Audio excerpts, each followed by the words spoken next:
Les négociateurs du monde entier se réunissent à Bakou, c'est-à-dire en Azerbaïdjan, pour la 29e conférence annuelle des Nations Unies sur le changement climatique qui se déroulera du 11 au 22 novembre 2024.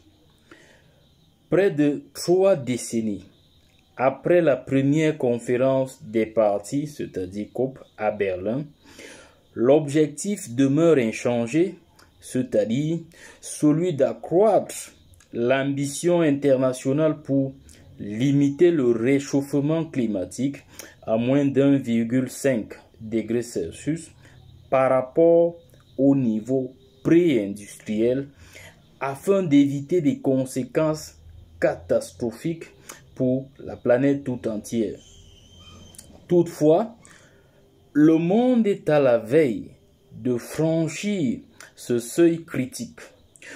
Au cours de cette COP, les pays se focaliseront sur la nécessité d'augmenter les réductions d'émissions ainsi que d'identifier de nouvelles sources financières. Le financement climatique sera donc au cœur des débats.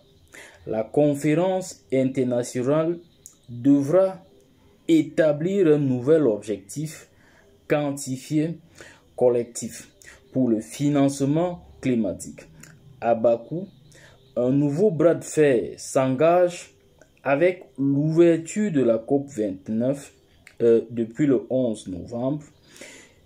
Il s'agit de négocier principalement le montant de l'aide financière des pays développés en faveur des pays en développement afin de leur permettre de se développer sans recourir aux énergies fossiles ainsi que de s'adapter aux effets d'un climat de plus en plus extrême.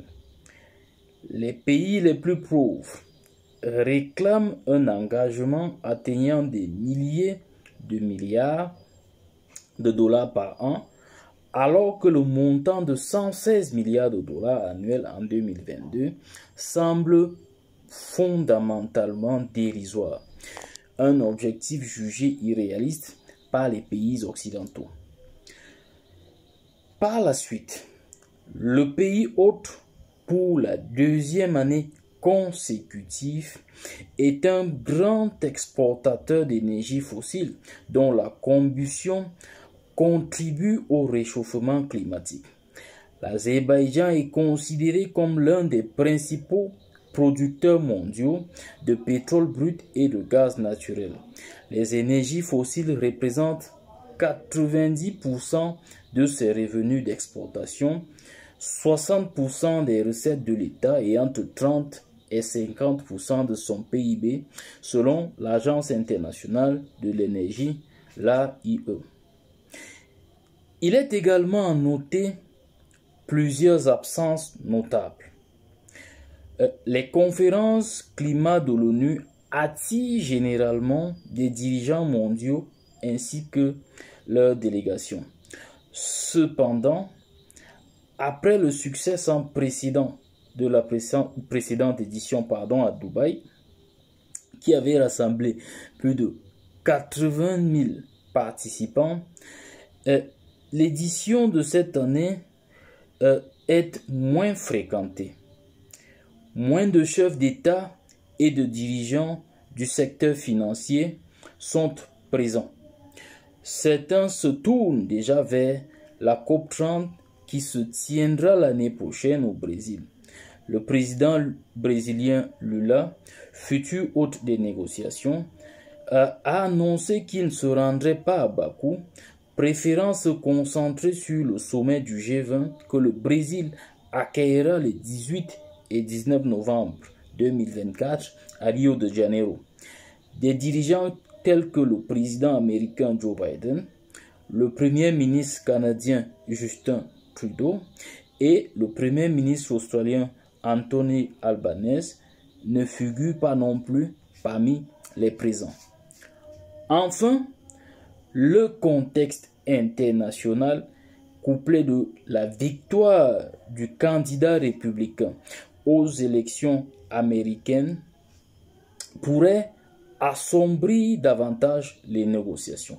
La COP29 se tient 6 jours après les élections présidentielles américaines dont l'issue pourrait et va inéluctablement influencer les discussions. Le républicain Donald Trump, qui a multiplié les déclarations climato-sceptiques durant sa campagne, a qualifié le réchauffement climatique de canular et promis de fourrer à tout va. Si donc Trump venait à sortir de l'accord de Paris, cela pourrait être un geste symbolique similaire à la réintégration effectuée par Joe Biden après son élection. L'absence d'une forte présence américaine pourrait compliquer les négociations. Cependant, certains experts rappellent que les États-Unis ont historiquement peu contribué au financement climatique, ce qui pourrait permettre d'atteindre un accord sur le nouvel objectif de financement indépendamment de l'issue des élections.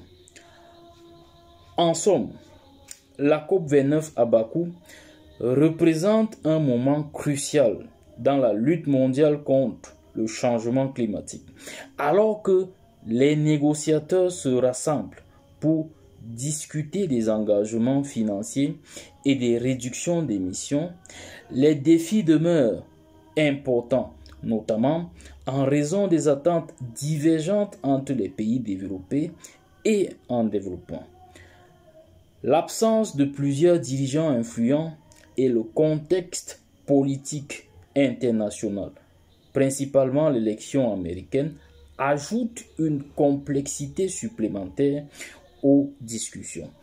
Pour atteindre les objectifs fixés et éviter des conséquences catastrophiques, il est impératif que les nations renforcent leur coopération et leur engagement envers des solutions durables, pérennes.